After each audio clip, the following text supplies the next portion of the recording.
I didn't know you were looking to pick a fight tonight, Ryan. So, let's talk. By the way, your version is cooler than mine. So that already is fighting, That's already fighting words. I have the DVD of this lovely special edition. This is the 35th? 30th. It's the 30th edition. They always release like anniversary editions of this movie, like every 5 or 10 years or whatever. And usually it's an upgrade, but that's fine. I always like this particular packaging. It's a beautiful, beautiful edition. But I really should buy the Blu-ray because, come on. Unlike yourself, this is probably my favorite Spielberg movie.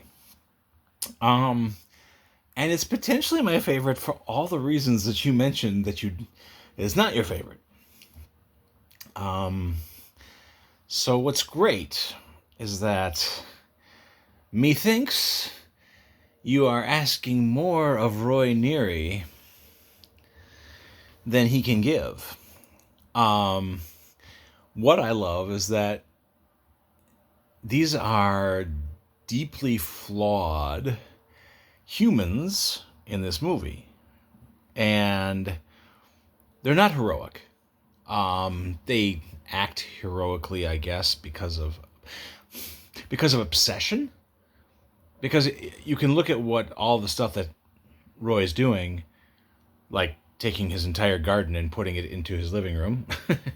But even his choice at the end to fly away with the little squishy, fleshy, big-headed people, and even that choice, I think that when you're dealing with such a tectonic shift in human history, I think you almost have to be forgiven that you're going to leave your slightly shrill wife and children behind.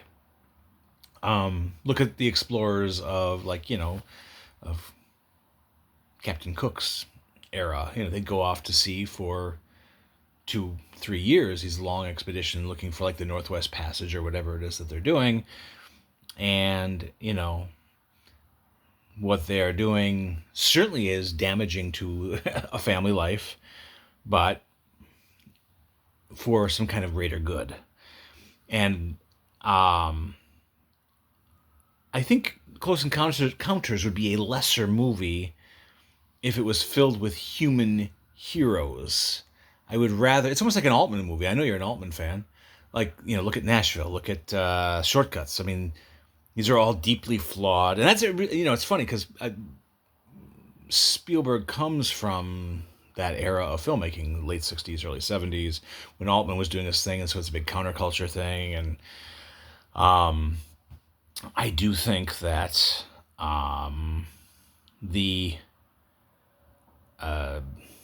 wreck that is Roy Neary and Gillian. I know you zeroed in on the smooch, the Roy and Gillian smooch. I think that just comes from shared experience. I don't think there's anything romantic percolating under the surface there. Or maybe there is. And that's the thing too. Maybe there is. And that's okay too, because these are flawed people. I mean, damn, just go outside and throw a rock. You're going to hit one. And the guy from Barton Fink says, and do me a favor, Fink, throw it hard. But anyway, I am much more, I guess I have a little more grace for these somewhat trash people that litter Close Encounters. In fact, I think it's a very brave, it's a pretty bold choice. I mean, especially from someone like Spielberg, who he's a pretty gee whiz, aw shucks filmmaker, right? I mean, he's pure Americana. But even E.T. I mean, look at E.T. I mean, that movie is partially about a squishy green, botanist who's dumped off at Earth. But I would argue that, that's only maybe 49% of the movie. 51% of that movie is a family in turmoil. It's divorce. It's messy. It's divorce. The kids are clearly kind of effed up. from the divorce, and that can happen. I mean, I'm divorced myself, so hopefully my kids aren't too effed up. We talk through things. Maybe I need to be abducted by a flying saucer. My kids will be like, "Yay!" No, no, no, we're good. But anyway, it's a good topic, and of course, as you were tongue in cheek about your points, I am as well, and I certainly appreciate you talking about Close Encounters, which is, like I said, oh man, that movie just grabbed onto me, and it came out in '77. What a year! My God, what a movie! Your Star Wars and Close Encounters in the same year. How does that happen? But uh, so I was 7 when it came out, and of course I'm seeing the trailers on television and in the theaters. I guess I didn't see it in the theater when it came out. I was too. I guess my parents deemed that I was too little. They were wrong, but interesting. But I was upset. I was fixated immediately. As a kid, I was just like, "Oh, this movie, woohoo!" And it really put flying saucers and UFOs on the map, on my radar. Interestingly, there was a TV show on at the time called, I think it was called Project Blue Book. It's about them, which is based on what the United States Navy, no, I'm sorry, Air Force had Project Blue Book, basically to chart, track, and document any potential UFO activity. And then there was a guy named J. Allen Hynek, who I think was a consultant on this movie. And I think he's listed in the credits. And he really was kind of the United States' preeminent, flying saucer UFO expert. And in fact, he had a he had a I don't know, symposium or a group or think tank called CUFOS, which was the Center for UFO Studies. In fact, I think he may have coined the term Close Encounters of the First Kind, Second Kind, and Third Kind, which is where so really cool. I mean, as a kid, I was just completely like enamored with this whole idea. Watch the skies, right?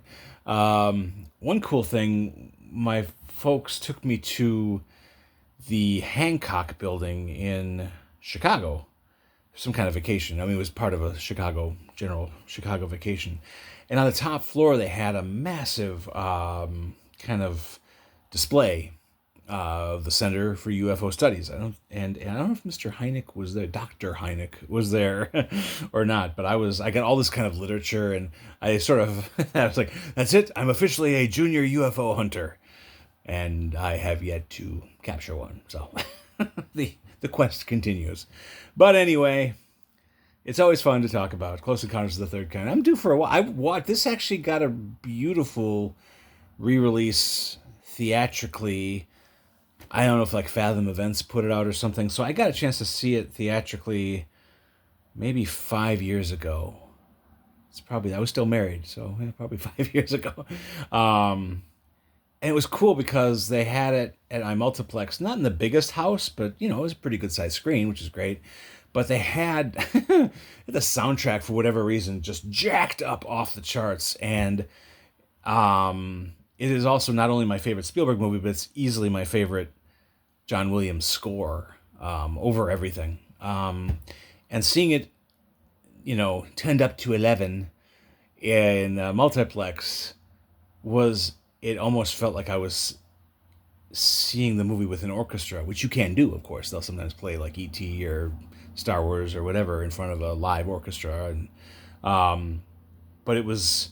The music was so rich and full that night. I mean, you could feel it like in your sternum. It was a hell of an experience. I really, and if it ever gets re-released again, I'll go again. I love this movie. So anyway, thank you for the opportunity to talk about my favorite Steven Spielberg movie, Close Encounters of the Third Kind.